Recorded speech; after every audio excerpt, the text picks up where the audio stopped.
Okay, here we go. I think we're okay now. Okay, מוכנים? We're good? What shall we say? Good morning, good afternoon? I guess good morning. I hope you guys are having some snacks or coffee. It's dinner time for you. We had a great time today and we thank our host. We had great lunch and we had great coffee and everything is fine. So here we are. I'm Itamar Theodore and it's my great pleasure and honor to present Rabbi Dr. J. Michaelson. Is a field scholar at Emory Center for Psychedelics and Spirituality and a visiting researcher at the Harvard Law School. He holds a PhD in Jewish thought from Hebrew University, a JD from Yale Law School, and non-denominational rabbinic ordination. Dr. Michelson's scholarly work focuses on mysticism, law, sexuality, and religion, and for the last several years on the use of psychedelics in religious contexts. His 2022 book, The Heresy of Jacob Frank, From Jewish Messianic to Esoteric Myth, won the National Jewish Book Award for Scholarship. In spring 2025, he convened the first ever symposium on psychedelics in monotheistic traditions at Harvard. At Emory, Dr. Michaelson co-directs the Mosaic Project, an interdisciplinary initiative investigating the role of psychedelics in the lives of individuals from diverse religious backgrounds. And the topic of his speech today is Jewish Psychedelic Historiography, the search for a trippable past. And let's say now that you can have like 25 minutes speak and then open for questions. So Dr. Michaelson, please, the floor is yours. Thank you. It's a pleasure to be here virtually. Thanks for staying with us at the end of a long day. So some of the best known and best selling books on psychedelics are speculative psychedelic histories, alleging psychedelic traditions in biblical Israel, ancient Greece, and early Christianity. Examples of this genre include Rusk, Wasson, and Hoffman's The Road to Eleusis, Brian Murarescu's best-selling The Immortality Key, and John Allegro's The Mushroom and the Cross. Jews have also written such texts, including by Benny Shannon, Yafa Eliach, Sharon Packer, Danny Nemu, Rick Strassman, Dan Mercure, Yosef Leb, and Harry Rosenberg. While the evidence they can claim for these traditions is close to non-existent, it is interesting to reflect on how we might understand this historiography as a genre, the theological, psychological, and social functions of these texts, and their place within a postmodern religious context. That is my subject here. And I would say, after all, while these authors may not be well known to you and me, they're better known to the wider world than all of us put together. Joe Rogan discussed the theories of Benny Shannon on his podcast, and 11 million people listened. So what they say does merit our attention. Critic Van Wyck Brooks coined the phrase creating a usable past in a 1918 article in The Dial, writing, "For the spiritual past has no objective reality. It yields only what we're able to look for in it." This, I think, has always been the case in religious contexts. Christian scholars reread verses from the Hebrew Bible to predict the messiahship of Jesus, while Talmudic sages imagined biblical figures observing halakha. Western esotericists recast biblical religion as encoding secrets of magic, as Ibn Ezra did about astrology regarding the temple in Jerusalem. So I think even today, right, any tourist shop in Mea Shearim will sell you a picture of Moses crossing the Red Sea in a shtreimel. So it's not surprising that contemporary psychedelic religious practitioners do likewise. In the 1978 book, The Road to Eleusis, Ruck, Wasson, and Hoffman argued that the mystery rites at Eleusis centered on the ingestion of a psychedelic ergot fungus, which has the active ingredient similar to LSD, which could have grown on wheat and barley. More recently, building on their work, Murarescu's Immortality Key alleges that early Christian sects may have partaken in psychedelics based on Mediterranean mystery traditions. These claims, as I've said, have been thoroughly debunked by scholars including Charles Stang, Sharday Mosarinjan, and Richard Ascoch, and many others. Not only do they lack archaeological, visual, textual, or liturgical evidence, there's also no record that these practices were known of or criticized by more orthodox authorities. And yet, I would venture to say, based on my own experience, they're widely believed in the psychedelic world. So why? What do these texts accomplish for present-day psychedelic religionists? I'm going to offer several answers to that question, and I want to start by summarizing the theories of four of the Jewish psychedelic historiographers I mentioned: Dan Mercure, Benny Shannon, Danny Nemu, and Rick Strassman. First, Dan Mercure was a psychoanalyst and a scholar of religion who wrote 14 books on ecstasy, mysticism, prophecy, and psychedelics, who died in 2016. His 1998 volume, The Ecstatic Imagination, is an excellent psychological exploration of the nature of the peak experience. In his 2000 volume, The Mystery of Mana, later republished under the name The Psychedelic Sacrament, Mercure writes that the biblical mana and lechem panim both refer to substances containing ergot fungus, which, as I just mentioned, was proposed as the psychoactive ingredient in the kykeon in the Eleusis ritual. In Mercure's analysis, the central feature of the man is that it generates visionary experiences. The theophanies of the divine presence described in the Torah are, says Mercure, generated by the ingestion of the manna. The psychedelic manna then became an Israelite mystery religion into which some prophets, Jeremiah, Ezekiel, Isaiah, were initiated by means of ingesting ergot-containing lechem panim, but which was carefully guarded by the priestly elite. This practice, as Mercure, actually continued all the way down to Philo, even Maimonides, and others. Interestingly, in The Mystery of Mana, Mercure adapts a critical rather than a traditional religious posture toward the Bible. So he will make use of standard biblical critical theory, for example. And I think this choice situates the text as a critical, scholarly style volume with an almost quasi-scientific authority. This hermeneutic also explains the incongruities between the man as described in the Bible and psychedelic ergot fungus, including appearance, density, the quantity of ergot required for a psychedelic effect, and the unreliability of dosage. All this is explained away because in Mercure's view, the myth of manna of the man is a literary version of a long ago forgotten practice. He writes, "I have argued that a psychedelic substance was administered by Moses to the Israelites during the historical event that was remembered in legend as the miraculous provision of both manna and water in the wilderness."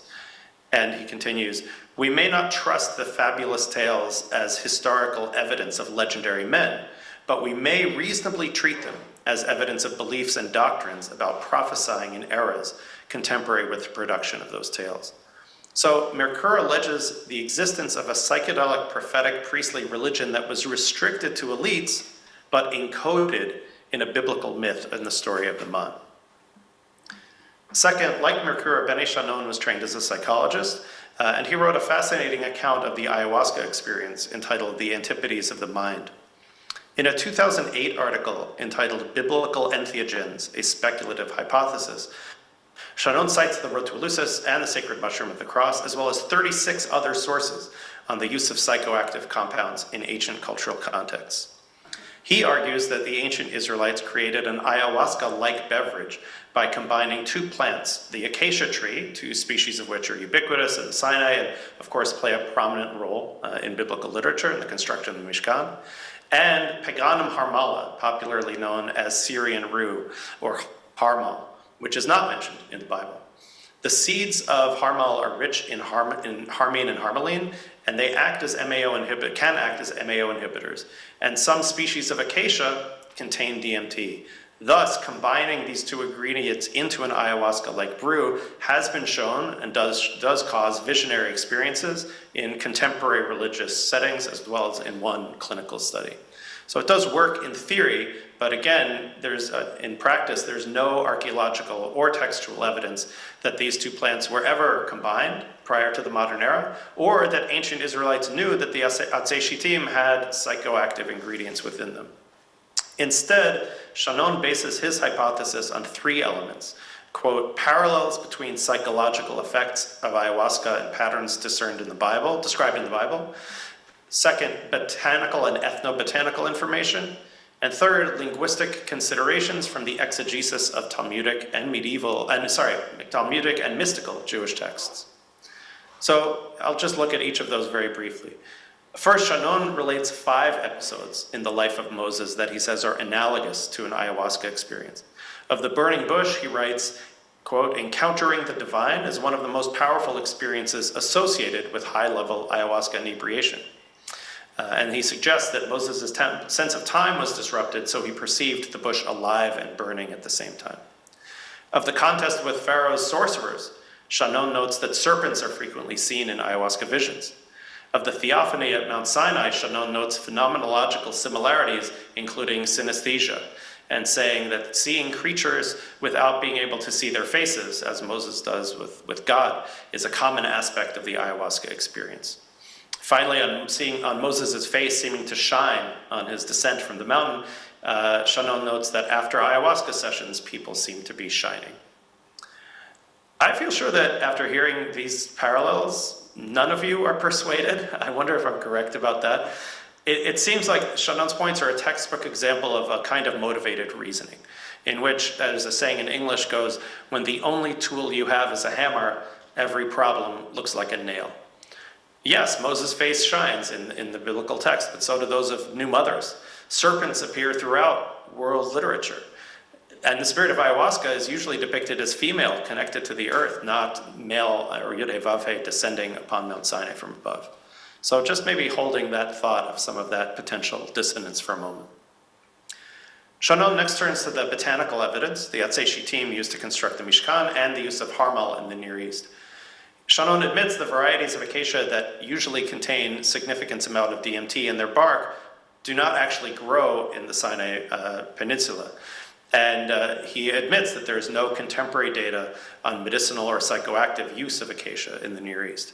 On the other hand, he notes the Talmud's mentions of the medicinal use of acacia sap and the folk etymology of shittim being derived from shtut, and that the acacia tree also was venerated in ancient Egypt. As for harmal, Shannon is apparently unaware that Syrian rue was and is used as a purifying medicine in the Near East, not psychoactive, but purifying a bit like sage in the common usage. He only mentions its capacitor as an MEO inhibitor. And he concludes this analysis with references to the story of the mandrakes in Genesis and other psychedelic, alleged psychedelic moments in the Tanakh. Can ayahuasca be made from acacia bark? Actually, on that Joe Rogan episode I mentioned, pharmacologist and journalist Hamilton Morris conclusively answered no. Morris pointed out that one couldn't possibly burn enough acacia wood to generate a significant dose of DMT, and there was no known technology of distillation or extraction. It is actually puzzling how many people are inspired by these claims in light of that, and I'll tackle that puzzle in about 2 minutes from now. A third Jewish psychedelic history was written by Danny Nemu, who describes himself as, quote, a consciousness researcher, historian of medicine, hypnotist, and heretic. His article was published in the Journal of Psychedelic Studies in 2019, and it was entitled Getting High with the Most High. It's kind of a good title. It summarizes the claims of Shannon and Mercure, but focuses instead on the anointing oil, right? The Shemen Mishkat Kodesh, described in Exodus chapter 30. The ingredients of which include myrrh, cinnamon, and kaneh bosem, which is usually translated calamus, but probably many contemporary Jews believe it refers to cannabis. And I should say the archaeological evidence regarding cannabis is a little more persuasive than others, but beyond the scope of this presentation. Nemu notes that in Shmuel, in 1 Samuel chapter 16, the anointing of David is followed by the statement that the Spirit of God came upon David. So Nemu proposes a causal relationship between the two, that the anointing or even massaging with this psychoactive oil or ointment causes the revelation of the divine.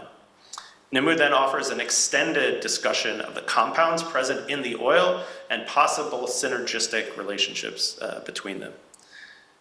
Finally, Nemu turns to the incense, the Ketoret Samim, stating that 2 handfuls of finely ground incense in a small well-sealed chamber would have produced an extremely dense cloud. So essentially, the Kodesh Kodeshim is a kind of divine hotbox.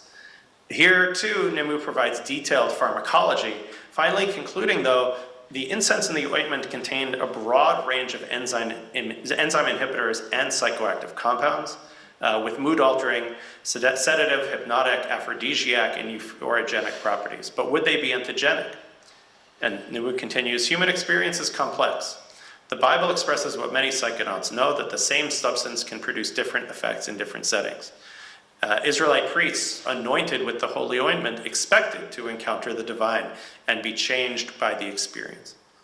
So in other words, no, these compounds are not psychedelic, but might be with the right set and setting, which is an interesting point that I want to kind of focus on. Unlike the man, the Ketoret and the Shemen were part of sacred rites that in part appear to have created some kinds of altered states of consciousness, or ASCs, as we call it in the business. Nimmu acknowledges that the Bible describes various ASCs, visions and visitations, convulsions, compulsions, and conversations, not triggered by plants, but by fasting, meditation, stress, holding postures, visiting places of power, or even happening spontaneously. Rather than pharmacological reductionism, Nimmu actually offers a perspective rather like the one with which I will end this presentation.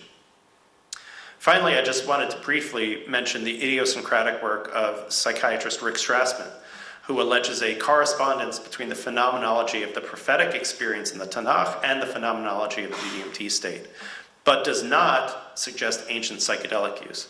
Rather, Strassman proposes that DMT can be found in the brain and that, quote, godly emanation stimulates endogenous DMT, which is the medium of the phenomenology of the prophetic state.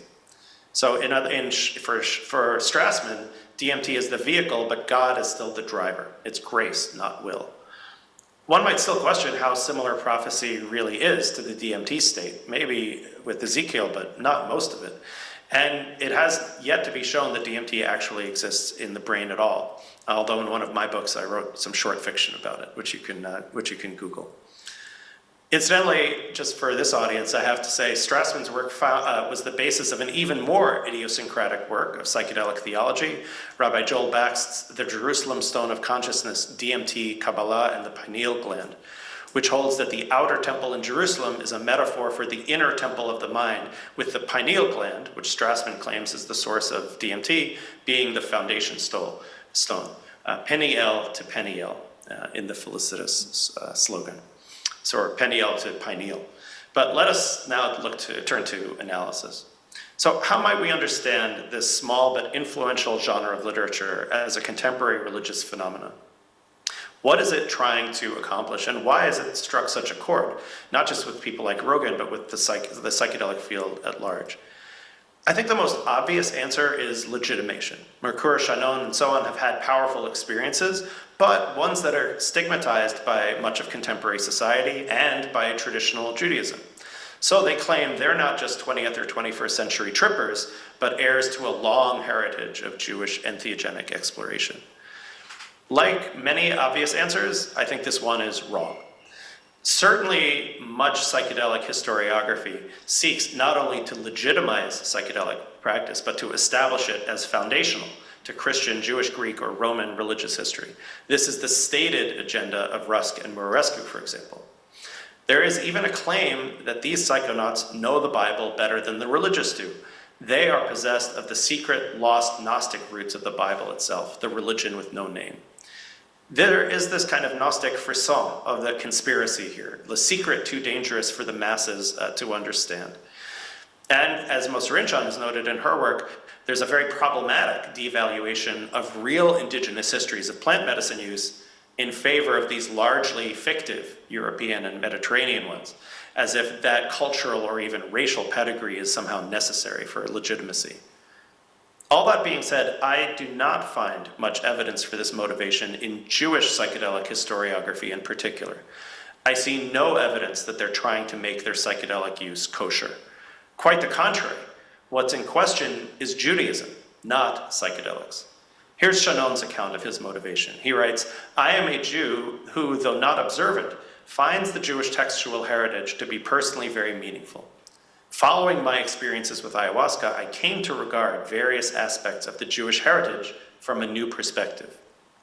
This is not about legitimating psychedelic use. Rather, psychedelic use has made the Jewish heritage legible to Shannon. Rather like Jews who in the 1970s to the 1990s encountered Buddhist meditation and then discovered it within the Jewish tradition as well, Shannon has his relationship to Jewishness transformed by his encounter with ayahuasca. And then when he turns back to Judaism, he interprets it through a psychedelic lens. If anything is being legitimated here, it's Judaism, which now takes its place among the religions of the world, a psychedelic wisdom tradition like the indigenous ones of South America or the shamanic ones of Asia. Second, I think this analysis accords with the noetic sense of the psychedelic experience, the sense that the psychedelic experience conveys truth. Both religious and non-religious people frequently report psychedelic experiences to be among the most powerful spiritual experiences in their lives. And these experiences carry this noetic quality, the sense that it is more true, in fact, than ordinary experience. Often the experience feels sacred, as if this is it. And so naturally, this must also be what the great religious writers in history are describing. How could it be otherwise? Of course, it's the business of scholars of religion to explain how it could be otherwise. But from the noetic vantage point of the peak experience, I think we scholars resemble accountants, as the writer Herbert Wiener described Gershom Scholem in the 1970s. The aspect of the self that knows the psychedelic experience to be true feels deeper and more trustworthy than the aspect of the self that reads articles by professors like me. Verification bias, motivated reasoning, all of the rationalistic claims of the left half of the brain can feel less true than the felt sense of the psychedelic experience and the sense that religious traditions must somehow be pointing to the same thing. And then the psychedelic experience and the religious tradition become mutually legitimizing. A new iteration of the religious tradition, a new usable past, is generated by the creative misreading of sacred text through a psychedelic hermeneutical lens. I would note that the political consequences of this dual legitimation vary widely. At one extreme, it can yield a universalist, anti-fundamentalist religious worldview, even simple perennialism. Maria Sabina, Moses, and Ramakrishna are experiencing the same reality.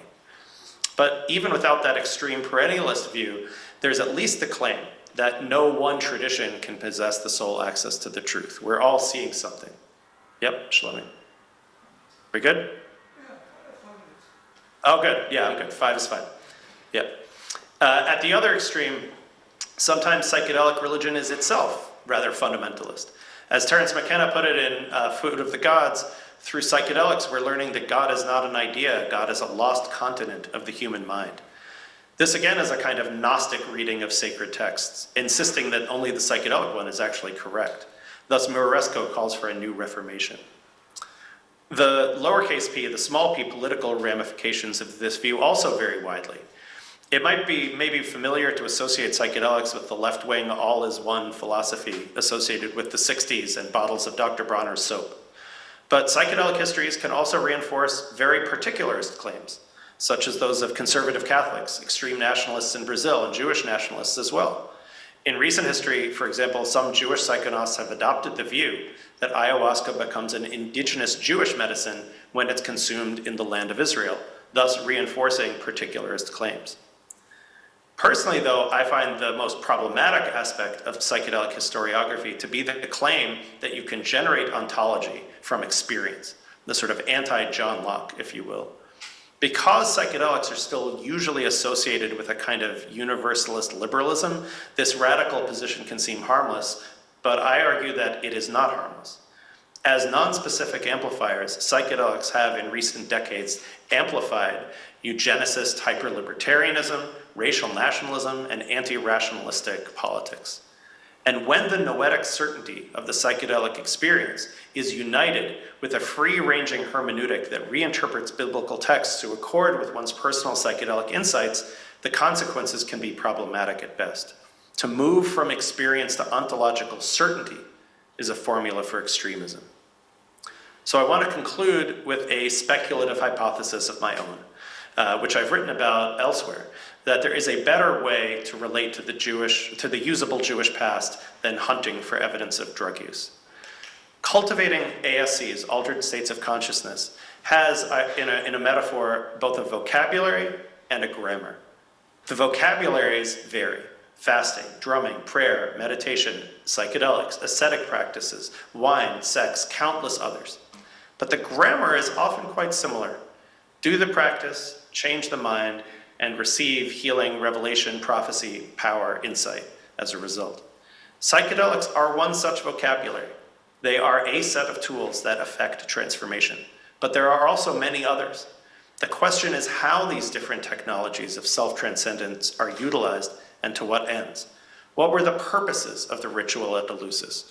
What was it meant to accomplish? What does Moses' encounter at the burning bush have to do with the mission of national liberation or of pursuing justice? These questions, it seems to me, go to the heart of understanding how altered states of consciousness were understood and contextualized across history. Indeed, the ancestors of today's psychonauts may be people who had nothing to do with psychoactive compounds, but Hechalot mystics who visualized heavenly temples, or Kabbalists who sought to see what Ezekiel saw by the river. And the psychedelics they used may not be pharmaceutical at all, but may be various practices of trance induction, thinking here of Yonatan Garb's work, or contemplating the image of the temple, thinking of Rachel Elior's. It is certainly the case that due to relatively recent historical trends, psychoactive substances have been improperly disregarded and stigmatized. But the remedy for that, I don't think, is insisting that they're secretly everywhere, but situating them within a wider vocabulary of religious and spiritual practice. So I'll conclude with this quote from Walter Hanegraaff, who in his work on altered states in Western esotericism said this: "The implication is not that psychoactives are in any way central to the spiritual culture under discussion. Rather, they should be seen as part of a much broader, far more diverse and complex repertoire of techniques and procedures that were available to spiritual practitioners." This seems to me like the appropriate posture. Rather than project a fundamentalist fiction onto biblical text, contemporary psychedelic practitioners might instead find an anti-fundamentalist position that sees these compounds as, paraphrasing Leonard Cohen, new skin for an old ceremony, new skills, new tools for the ancient and venerable practice of altering the mind to perceive the real.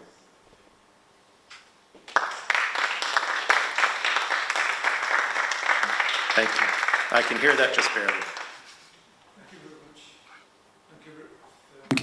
Thank you very much for a very rich and fascinating lecture, no doubt. I'm an Indologist, and I happen to publish a co-authored book with Shlomi Moalem called Hindu-Jewish Studies. So now we may have a new chapter, Shlomi and I, about Soma, the Vedic Soma and Jewish, in the man. Soma and man, perhaps we'll call that. Any questions from anyone about anything? Okay, so in that case, I may ask, you started by offering a Jewish historiography, but then at the end you open it to a vision involving more questions. And may I ask something which relates to this conference and the lectures which we had before? Do you see any way to connect this practice of Jewish psychedelia with morality? Using them and using them to further morality, to connect some kind of ethics, some kind of moral paradigm based on that? Sure, I think that's a really important question, so thank you for that. So I think I didn't say this, in the talk, but I think we want to mostly learn from the experiences of the experts on religious psychedelic use, which are indigenous communities, going back centuries, if not millennia. And their psychedelic use is contained within a cultural context. So what today we would call set and setting is provided by the community, by the facilitator, by the cosmology and the sacred cosmology. And it's understood in those traditions, I think, that psychedelics are, this is Stan Groff's formulation, non-specific amplifiers, meaning they can be used for good or evil, right? There are brujos who use it to curse other people, right? There's an understanding of black magic. So again, I'm not taking this cosmology and bringing it to a Jewish cosmology, but my point is that there's an understanding, I think, in these cultures that the experience, the moral and ethical value of the experience depends on set and setting. It depends on the container. It depends on the community, the facilitator, the cosmology, the entities that are encountered. So likewise, I would say that should be true in a Jewish context.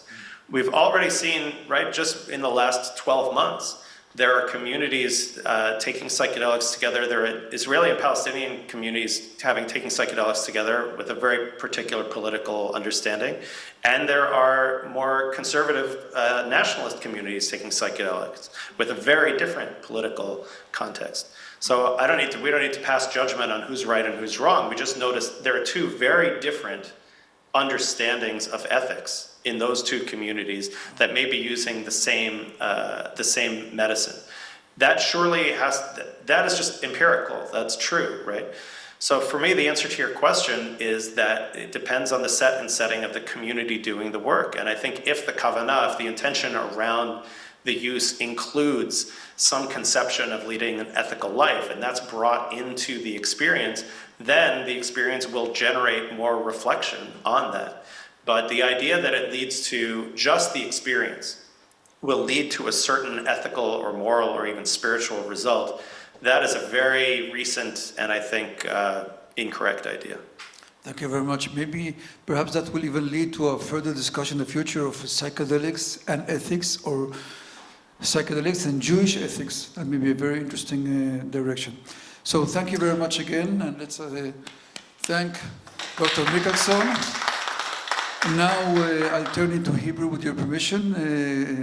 אתה רוצה לבוא לנעול את הכנס? שאני אנעל את הכנס? טוב, קיבלתי את הזכות לנעול את הכנס, אז תודה רבה לכם, היה כנס נהדר. אני רוצה להודות למארגנים, אני רוצה להודות ליושבי הראש, רוצה להודות למרצים, ורוצה להודות לכם, הקהל היקר שנשארתם עד הרגע האחרון. אז תודה רבה לכולם, שערב נעים ולהתראות בכנסים הבאים.